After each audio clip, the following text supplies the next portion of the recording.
They want me to shout them out real fast. The D-line over here. How's everybody doing? John, you have a question You guys for hear me? us? Less people on here today, huh? Everybody's out, celebrating, I guess, for the new year. Not a lot of parties going on. Yeah? Russ, that second half for you guys against the Rams, obviously it's a great defense and they made it tough on you for the first half, but to get those 2 touchdown drives, especially that last one, a bunch of third down conversions, just what can that do for you going forward? Well, I think we were clutch. I think when the game mattered most in the second half, we really found a way. And that was a great defense, obviously, and they got great players on that side of the ball. The game kind of started slow, both sides really, for both teams or whatever. But I think the reality is that we were able to make plays, come out really strong in the second half. We were able to move the ball extremely well. We were able to convert on our third downs. We were able to get our conversions in the passing game and the running game and just do really some special things there. Chris came up big. Also when you think about DK come up with some big catches, Tyler came up with some big catches, and then obviously at the very end there, Hollister making the game winner was really special. And I thought the offensive line did a tremendous job, throughout the game, especially in the second half where we really needed it, and to slow those guys down up front. They did a great job. Masvita? Russ, I wonder if you could just expand on the offensive line. They've been the continuity and their patience in executing plays. Yeah, I think that we came in the season, really excited about offensive line. I think that as the season really began, we had a really, really strong group of guys that were just those 5 consistent guys, even throughout training camp. Which, to be honest with you, I hadn't really had that type of consistency with that kind of maturity up front. In terms of, when I say maturity, experience, I should say, besides D-Lou, really, D-Lou was the only guy who was a rookie, but everybody else, had been in there a bunch. Dwayne and Mike had played together. Posick had played a lot of ball. He hadn't started necessarily all the time at center. Me and him had played a bunch together. He's been here for a long time. D-Lou was a new guy, obviously, but with Shell coming in, he played a lot of NFL football before, and Ced was a backup that played a lot of great ball. And so for us, those first 5-6 games, we had all those guys, and then we got kind of dinged up along the way in our backs and stuff like that. But I think, going into the playoffs and going into this last game of the season, really excited about who we have, the guys who have stepped up. I think Simmons has stepped up and stepped in a big way. He played a good game, and D-Lou's been tremendous. I think he's been one of the best rookies in football. So it's been exciting. And Ced stepped up at playing right tackle. He's been great for us. He's confident. And who knows what's going to happen with Shell or whatever. But I think that it's been really key to our success, I think, in terms of the pass protection when we need to throw it, the running game, and all the things, all the versatility that we could have, because those guys are really smart and really talented, and gives us a chance. We have a great offensive line, and I think those guys have been battling all year, and we have the toughest division of football for sure. So we're always battling, and it's been great. Art. Russ, do you guys over the course of the season sort of keep plays in reserve for late season action? In other words, keeping stuff off film for the big encounters, either at the end of the regular season or into the playoffs, and especially with a weapon like DK Metcalf, I would think that having something fresh would be fun. No, we don't keep our plays hidden in our back pocket or anything like that. You create as you go, but you also have stuff that you've practiced all year round in terms of stuff that we just know how to do really well, and we just run our plays that we know really well and try to execute those plays and get to it in different ways. And but no, we don't we don't have a secret stash necessarily. We just we execute what we have. Joe. Russ, what was the key to figuring things out on third down in the second half? I feel like that was a big reason why you guys were able to find some success on those 2 touchdown drives. I think the biggest thing was we really slowed those guys down up front. I mean, the first couple third downs, really they kind of got up to us kind of close, and we were able to execute, and I think at the end of the day, third down is all about just finding a way. It's kind of one of those things. Sometimes you do, sometimes you don't. You got to play the next third down. You can't worry about the ones before. I think for us, when the game was on the line, kind of said it in my post-game thing, but just for me and my mentality the whole second half is we got to win this game, and got to win the NFC West, and kind of that Mamba mentality, we got to bring it out, and so we got to find a way. And so I just think that we were really focusing on converting and making those plays and scoring touchdowns and winning the game. Corbin.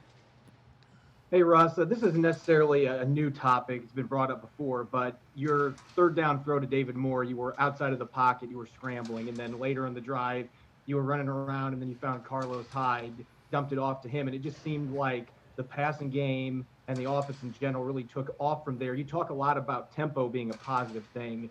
Just scrambling for positive yardage or just being able to get out and run a little bit, get the blood pumping, does that help you get into a rhythm and get more comfortable in the passing game?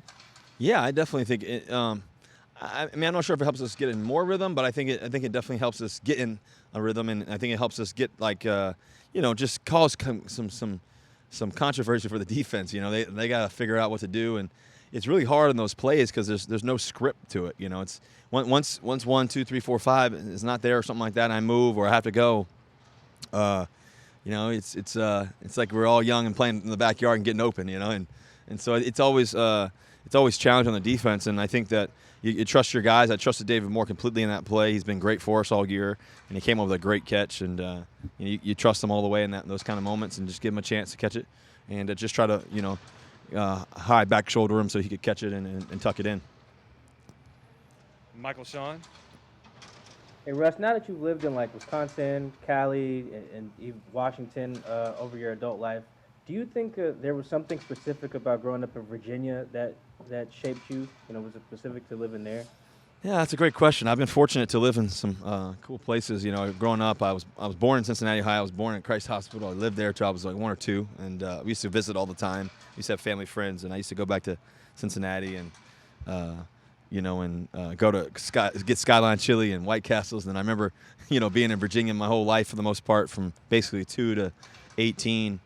Growing up and just in Virginia, which was an amazing experience. The cool thing about Virginia was you get all 4 seasons, weather. So you really are, from a sports perspective, you're playing, everything. You're playing, obviously, in the fall you're playing football.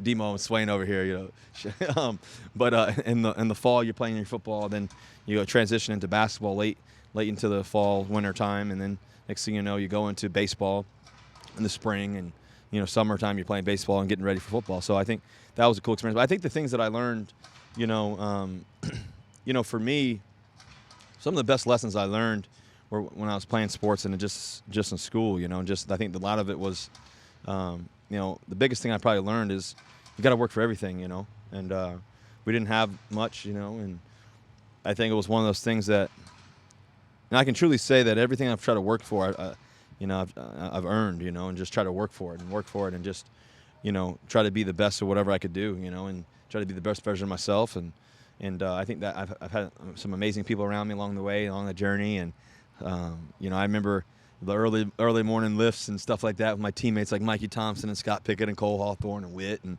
those guys, and just early mornings and, throwing in the snow with guys like Zach Mendez and just, great friends of people that I got to, play with and be around, and, the hot summer days. And, so the reality is that you really kind of, I learned a lot just about work ethic. My parents really taught me that. I had to run forth back to school a lot of times, and, just that was the biggest thing I learned. And then going to NC State, was a challenging experience in the sense that my dad was on his deathbed for the whole time I was there. And I learned about how to become a man, really, to be honest with you, about life. And that really helped mature me. And playing 2 sports, taking 18 credits every semester in the fall, spring, and summertime, both semesters in the summer, I was busy, and I was in a way I was running a business back then. I had business cards back then. I didn't have a business, and true story. And I was handing out business cards. So I think for me, I've always kind of been that way. And going to Wisconsin was an amazing experience where I really learned how to become a true professional, because I had to step into a room where.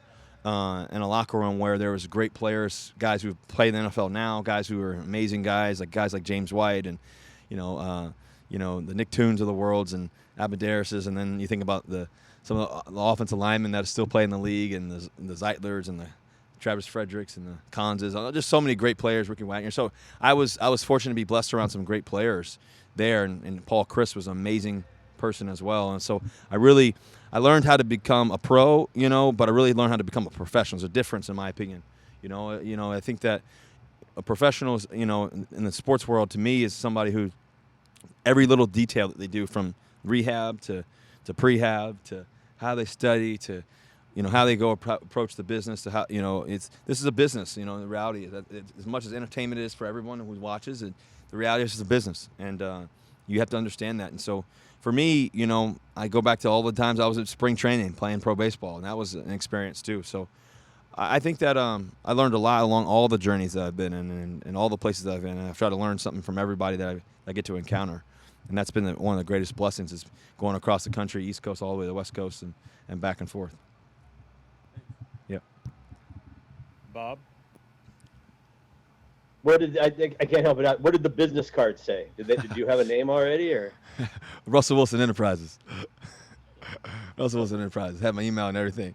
And I would give them out. You meet certain people along the way. Being in North Carolina in the Triangle and stuff like that. But just because you don't want to give your number out. One of those things. But you also want to give your email, and so you can stay connected. And I think a lot of kids. I tell people that all the time.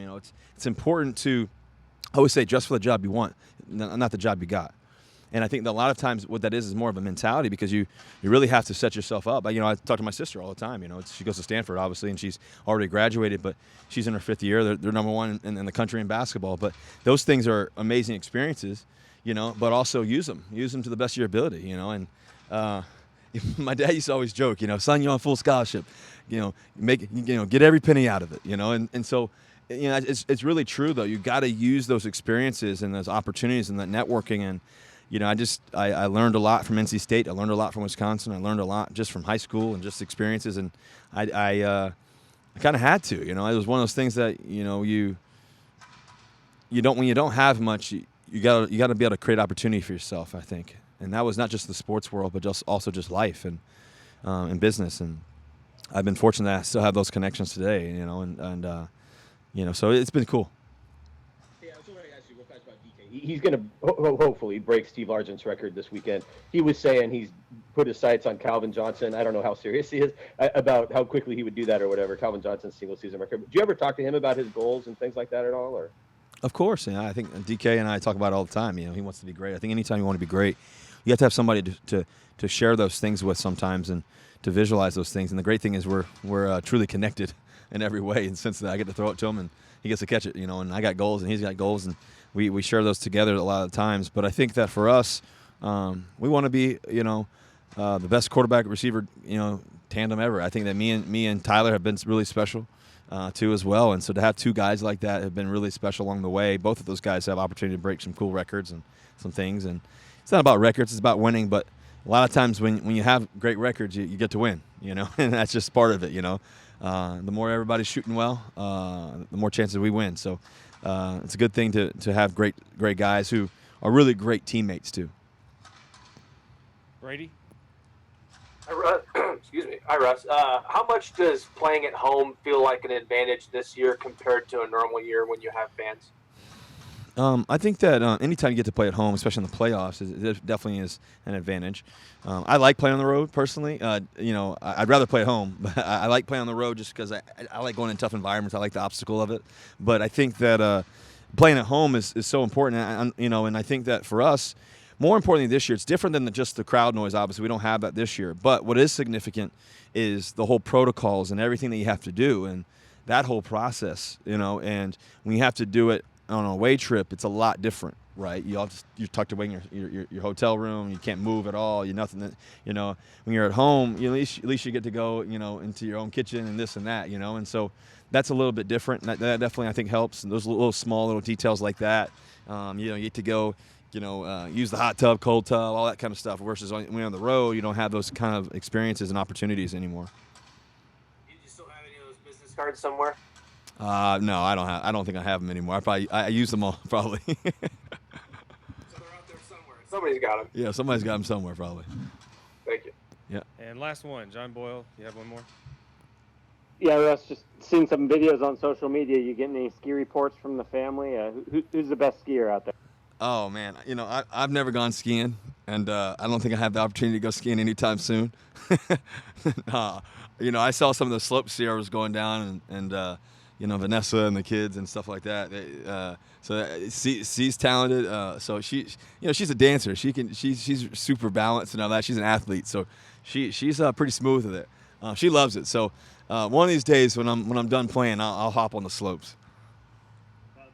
retirement activity for you, right? Yes, exactly. I'm not. That's a dangerous one. I can't do that one. All right. Thank you, Russell. Thank you guys. Go Hawks. Thanks, everyone. Happy New Year.